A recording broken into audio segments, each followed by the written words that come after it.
Our correspondent William Denslow is now joining us live on the broadcast from New York, the epicenter of the outbreak. Hi, William. The U.S. has been hit the hardest in terms of the figures reported.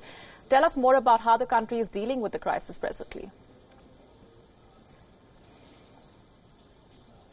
Absolutely. Well, first of all, taking a look at New York, as you so rightly mentioned, another record-breaking day when it comes to the number of fatalities in a single day. 779 people losing their lives in New York State within a 24-hour period. That the second day in a row that we've saw more records broken when it comes to the number of fatalities within a 24-hour window. Now, there are very troubling trends across the United States, of course. There were calls at the start of the week that this could potentially be the worst week that the United States will see when it comes to the amount of fatalities. Officials describing it as being akin to things like the attack at Pearl Harbor or 9/11. So despite those very troubling figures and the sharp increase in the number of people losing their lives every single day here in the United States, perhaps a degree of positivity coming out from Dr. Anthony Fauci, one of the leading medical experts in the United States as the country grapples with COVID-19. He has suggested that according to at least some modelling that he is looking at, potentially the death toll when COVID-19 subsides won't be as high as initial estimates. Some had predicted between 100,000 and as high as 240,000 people in the United States could well lose their lives. Dr. Anthony Fauci, however, coming out and stating that he believes that according to some new data being released, that it could be only around 60,000 people in the US that will die. So certainly a degree of positive news coming out when it comes to the total numbers of those that have died. But the message from public health officials and local governments in the United States is that social distancing measures need to be absolutely kept up to ensure we don't see those numbers start to reverse. Of course, in New York, as you so rightly mentioned, we've heard from New York's Governor Andrew Cuomo saying that he believes that the state is flattening the curve. He says that will only continue, though, if people continue to do those social distancing measures. All right, so the people in New York, as you're telling us, are now gradually following those restrictions. At the same time, the American president is talking about opening up the country. And this is not the first time, of course, as he's mentioned this. This is definitely not going by the experts' advice that he has received so far.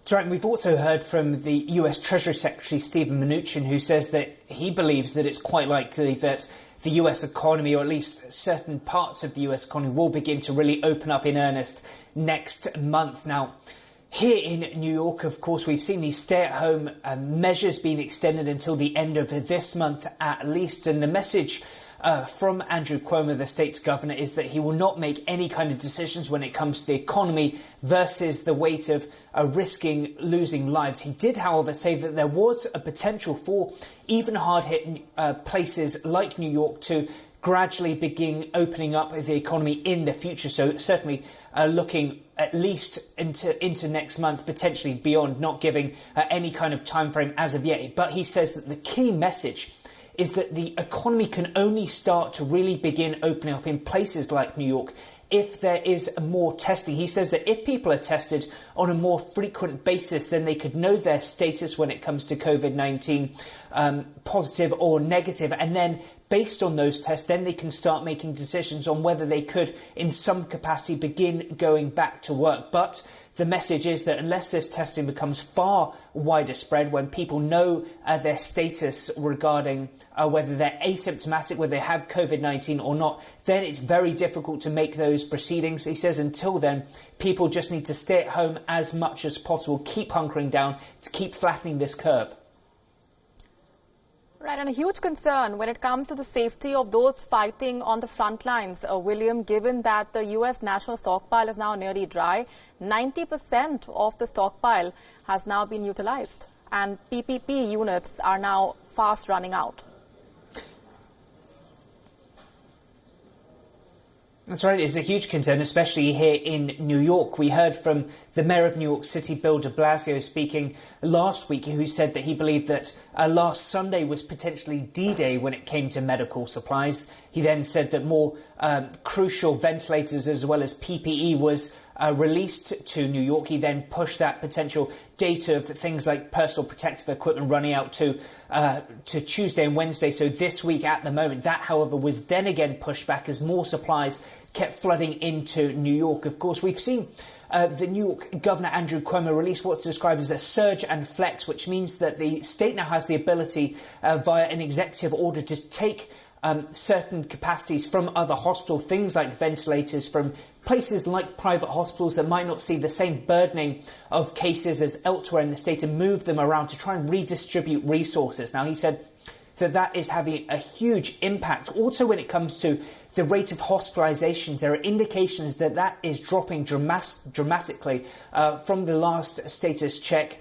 Just a 3% rise in hospitalizations in New York State. That is compared to as high as 25% increase in hospitalizations that we were seeing just a few weeks ago. So that having a huge impact when it comes to easing the burden on those fighting COVID-19 on the front lines. We also heard from Mayor Bill de Blasio in New York City. He said that over the weekend they were needing around 200 to 300 ventilators a day in the city alone. He said that figure now is close to 100. So certainly some promising developments and certainly potentially good news for healthcare workers. But the message is they're certainly far from out of the woods yet. Indeed.